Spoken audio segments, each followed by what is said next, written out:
the serious talk with enthusiast. Apparently, I have 18 minutes to talk to you about sustainable development and nation building. Sustainable development, to me, is actually tying the present to the future to build a history for tomorrow. We are so busy bickering about our own history that really makes sense to us often that we forget that the today we are reading is the next generation's history, and what are we going to hand over to them?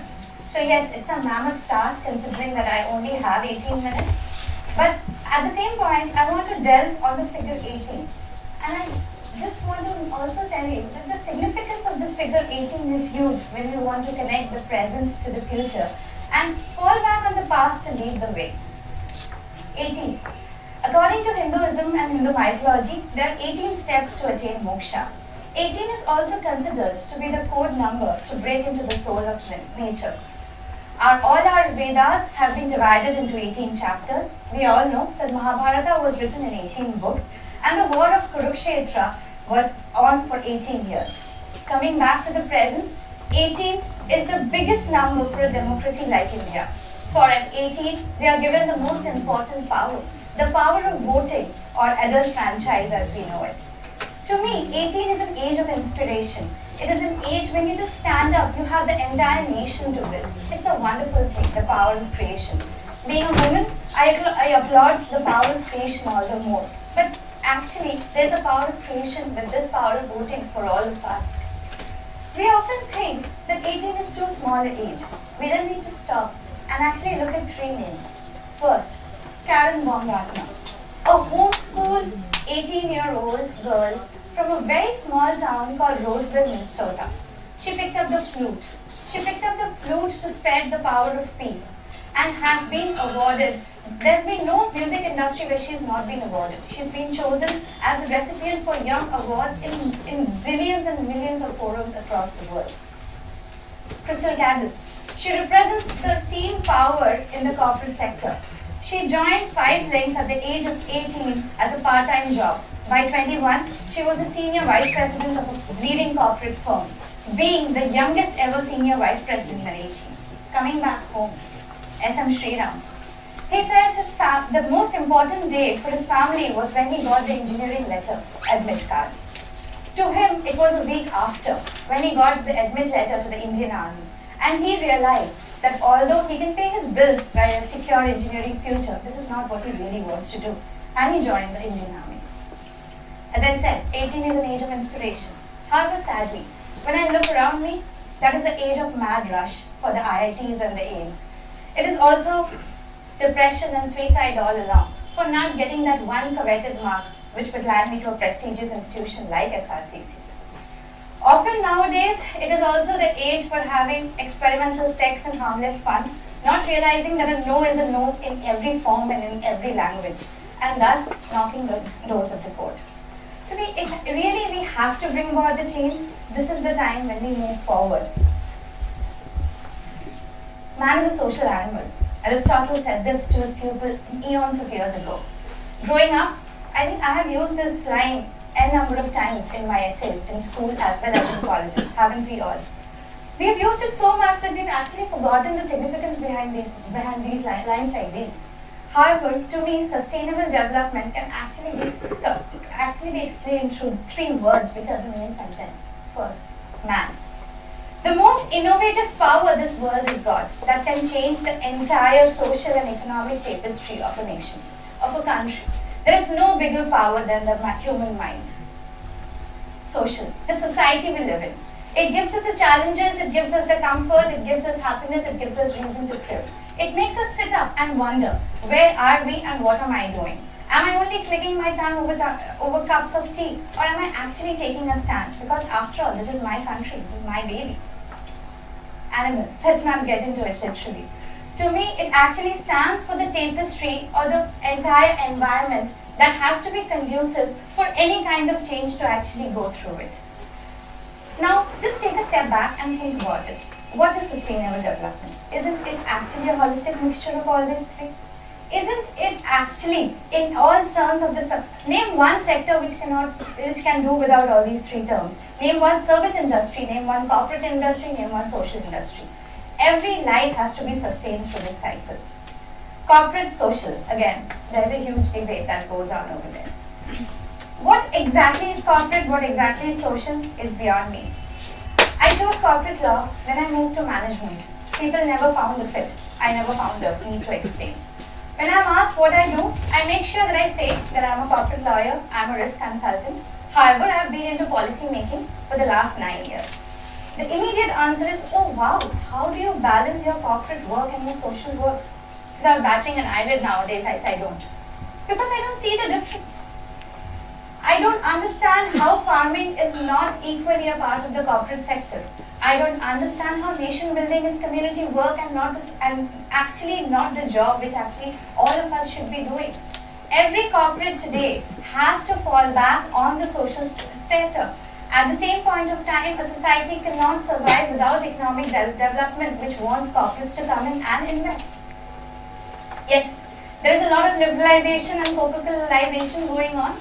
At the same point of time, we cannot forget centers like Pepsi Center of CSR, which is doing wonderful work. So what am I trying to say over here is, while there are villages which are suffering for the lack of proper sanitation, there are mines which are actually supplying to the US manufacturers the best of the software. In order to uplift one, I don't need to stop the other. I actually need to create a balance. And that is what is sustainable development all around. Sustainable development thus automatically means that the change has to come. However, is change a problem? Why are we so rigid to change? If we really fall back, if we look at all the theories which various philosophers and psychologists have really given us, change is never the problem. It is how you are positioned to welcome the change. Again, this is falling back on economics, demand and supply. There is a demand for change. However, change has its own demand. Are we able to supply that? Are we able to realize that for change, I need to allocate certain resources in the form of human resources, in the form, even the mentality needs to be changed. Am I ready for that? Am I ready for my environment to be more conducive in all sense of the terms? That is what change is all about.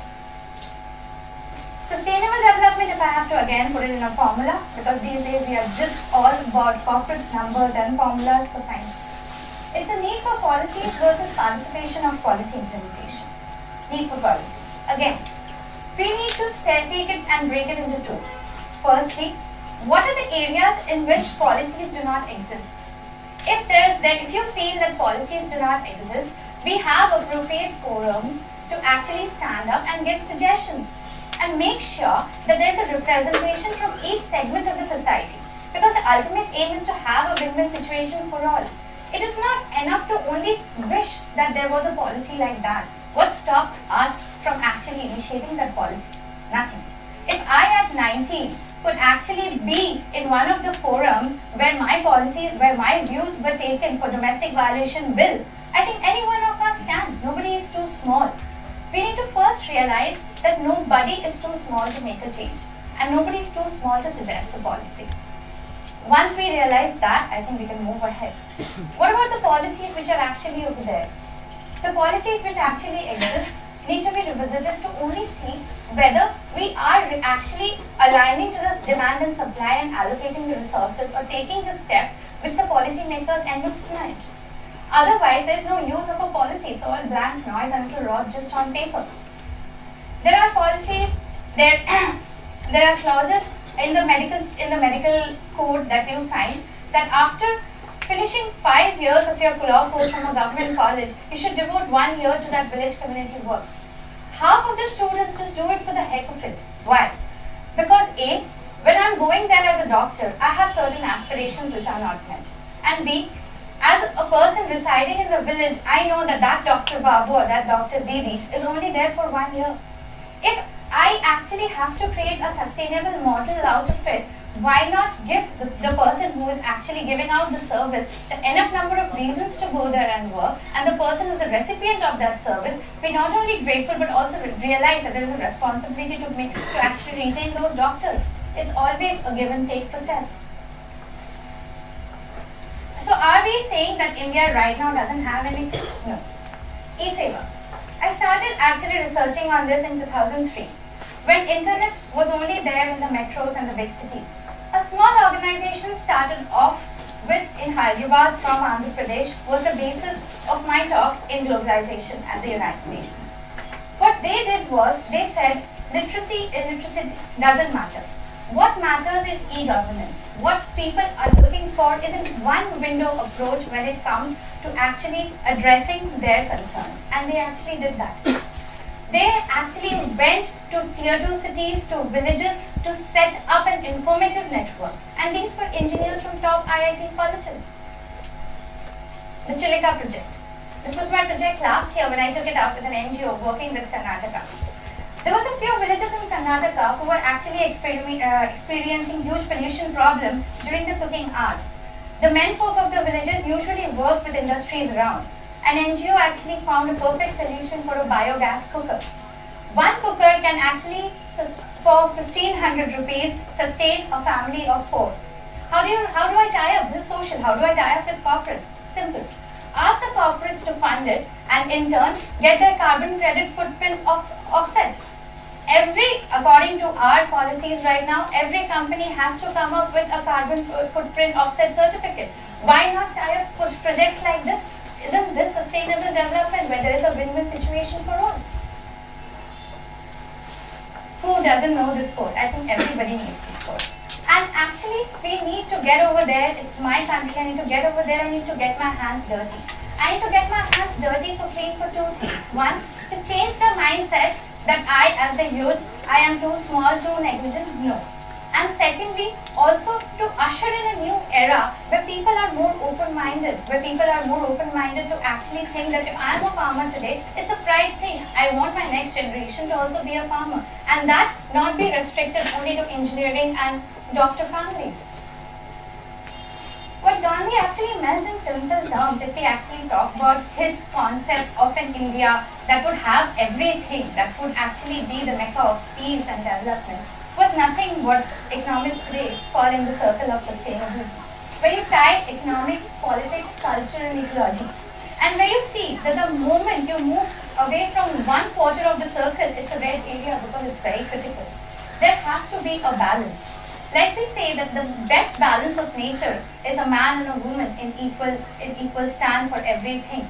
You topple one, the entire ecological system goes. The same is with the circle of sustainability. To fall back, we can fall back on the Swedish vision. So in Sweden, the very concept of development of every policy is that even if I take a step forward today, will this step forward be appreciated by the next generation 25 years down the line? That is the parameter on which they have set rainwater harvesting, community geysers, and something called as grey infrastructure, wherein this entire sewage waste is actually recycled to put into green infrastructure. Awakening from slumber. Yep, that is what we need to do. Let me tell you a small story. In old England, before the coffee houses actually came into existence, the entire English people survived on alcohol. It wasn't because of the addiction. It was mainly because water was unfit for consumption. So yes, this was the next best option. With the advent of coffee, people became more and more inclined towards coffee. A few theologists, a few sociologists termed this as moving from the depressants to the stimulant era. We need that. We are the generation that has to stimulate. We are the generation that has to bring about that whiff of coffee, that first smell that greets you in the morning and makes you say, yes, I am awake. We have to do that. To give you a small example, do you think Swadesh was just a movie? No. It was actually the story of two MITians, Arun and Madhusudan, who actually came down from all the way from MIT after winning the award in 4 villages in Kerala and illuminated n number of lives. Go abroad. Broaden your vision. Don't be a frog in the well, but come back. Come back because this is where you need to implement. We don't realize it. I have worked with refugees during my stance at the Supreme Court. And it was then that I realized what being an orphan is. Being an orphan is not being without parents. Being an orphan is not having an identity. We take our passport for granted. If we had to fight for 18 years for that citizenship, probably we would have valued it more today. Taking ownership. We have to take ownership of the fact that there are n number of policies that exist today. It is not because of those people in power it is failing. It is because of us, because we chose them, and secondly because we think that implementation is not our forte. Implementation actually demands that you realize what is going on. Millennium Development Goals, we are answerable in 2015. We are already on paper. We are ready on paper, but however, the main practicality, we are not ready. 70% of the required number of age group is today enrolled in primary education. You know what is the dropout rate? Any guesses? 72%. And why is that? It's because of malnutrition, it's because of lack of financial constraint, and also because we don't realize that primary education is often in vernacular. But the moment you move to secondary education, English plays an important role. Be it boon or be it bane, that's a different aspect altogether, which I don't want to enter. However, this is. So there are policies, however, they are not being implemented in the way they should. It's high time we actually sit up. We all know the 6 degrees of separation theory, right? We are all connected. I mean, in a way, even I am quite connected to Johnny Depp in 6 steps, in just 6 steps. Yeah, it's cool. However, growing up, my grandmother taught me the power of 5. It was more an advanced concept, I feel, coming from a lady who was a graduate before the independence.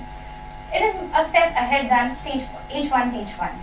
The power of 5 says you don't actually need to go to Harvard, MIT, or even ISP to actually know how to create a difference.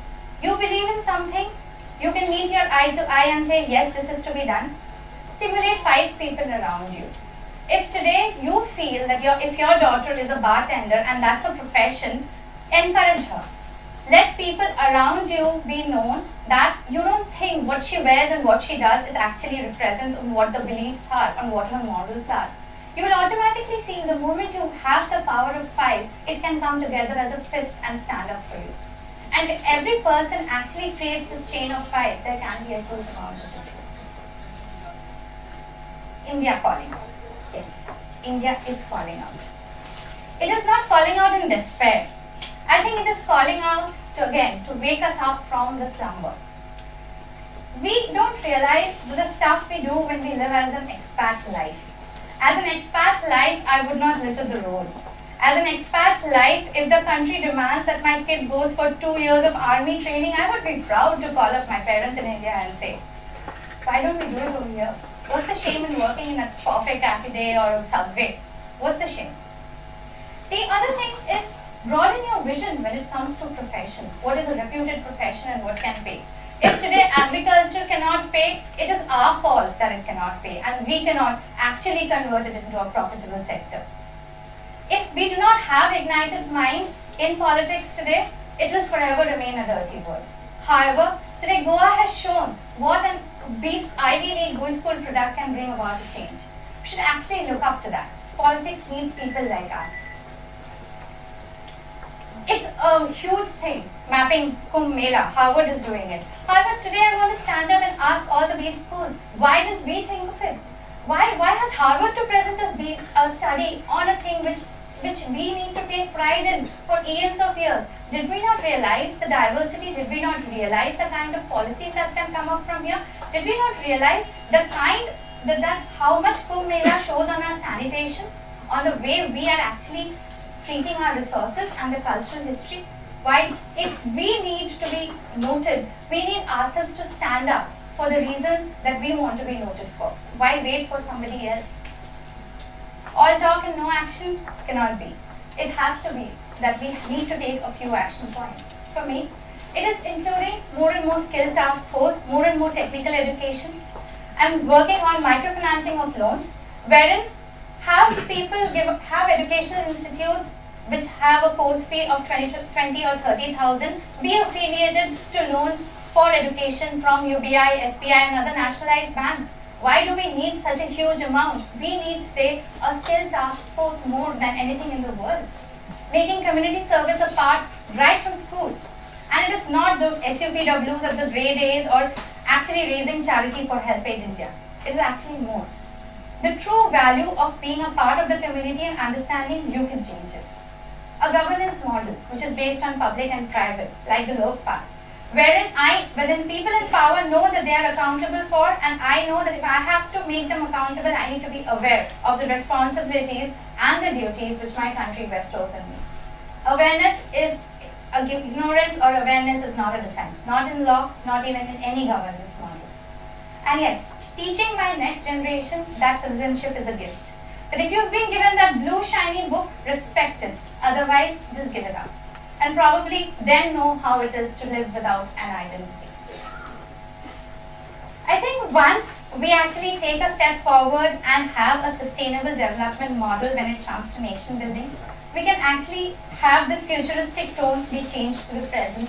There will come an age when we shall then pass from the old to the new, the age will end, and the long suppressed nation will awake.